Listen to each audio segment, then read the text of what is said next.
Kamoteng kahoy or cassava ang isa sa mga all-time favorites ng Pinoy. Kaya samahan niyo ako ngayon na mag-harvest, magtanim, mag-preserve at magluto ng aking fresh na harvest kamoteng kahoy dito lang sa aking backyard sa Queensland, Australia. Subtropical ang klima namin dito sa Queensland kaya nakakapagtanim kami ng kamoteng kahoy all year round. At ngayon ay nasa mid-winter na kami pero ako ay mag-harvest at magtatanim pa rin ng kamoteng kahoy.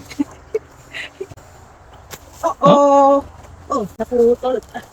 Ang laki. Ang taba. Isa ito sa plant and forget crop sa aking garden kaya gustong gusto ko itong itanim dahil very low maintenance siya. Pag once na naging established na ito ay hindi mo na ito kailangang alagaan. After the harvest ay magtatanim ulit ako ng panibago para meron ulit aanihin sa susunod. Ito ay pinatubo ko na cutting from our last harvest. Dito sa lugar namin ay 12 months ang aantayin namin bago makaharvest ng decent tuber. Dahil meron kaming winter dito kaya medyo nai-slow down yung pag-develop ng kanilang tubers. Yung mga ibang stem cuttings nitong aking nai-harvest ay papatubuin ko dito sa isang pot at later on ay itatransplant ko sila. Mag-harvest pa ako ng isang kamoteng kahoy para ma-open up yung space at makareceive ng more sunlight yung broccoli na natakpan sa ilalim. Baka dumirito ako dyan.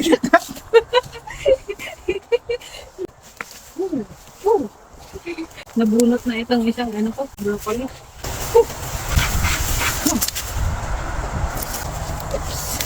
Ang haba nang narating ng ulat niya. Naglakbay.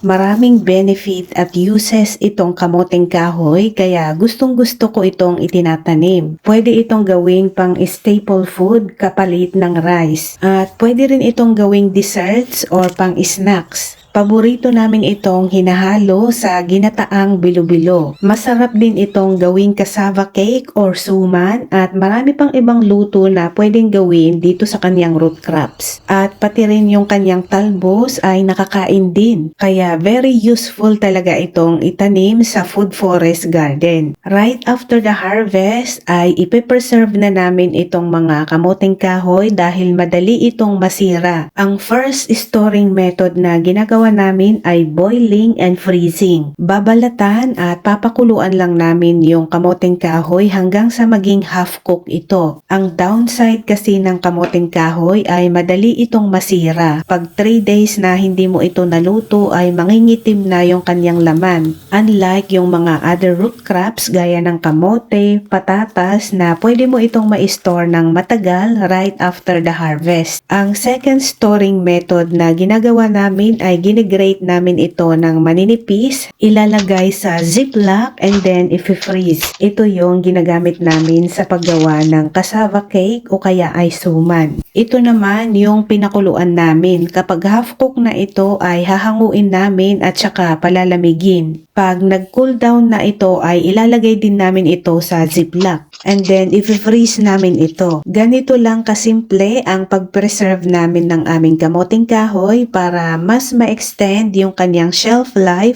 at magamit namin ito ng mas matagal. Lalo na kasi itong kamoteng kahoy ay aabutin pa ng 12 months bago makaharvest ulit ng panibago. At para hindi na rin kami bibili ng kamoteng kahoy sa Asian market, kadalasan ay binebenta rin ito na frozen galing pa sa Pilipinas. At syempre hindi natin alam kung may mga hinalo silang mga chemical preservatives. At magluluto din kami ng steamed grated cassava. Lalagyan lang namin ito ng honey na pampalasa. Itong honey ay galing din sa aming beehive. Tapos lalagyan namin ito ng konting gata. So ang ingredients lang dito ay itong grated cassava, honey, and gata. Tapos ibabalot namin ito sa dahon ng saging at saka namin ito i-steam. Saging na saba lahat itong mga tanim namin dahil ito rin kasi ang mahirap na bilhin bilhin dito sa Australia. Makakabili ka lang dito ng frozen na saba. Nag-umpisa lang kami sa 2, tapos ngayon ay naparami na namin ang aming saging na saba. At ngayon ay kukuha kami ng dahon ng saging para ipambalot dito sa aming steamed cassava. Mabilisan lang ito na luto, kaya instead na babalutin mo na parang suman ay babalutin na namin ito na buo. Para ka lang nagbalot ng isang malaking suman. Tapos i-steam lang namin ito hanggang sa maluto. At ganito ang kanyang itsura kapag luto na. Masarap itong i-partner sa kape. At dito na nagtatapos ang ating video mga kahalaman. Maraming salamat sa panonood at sana ay may natutunan kayo.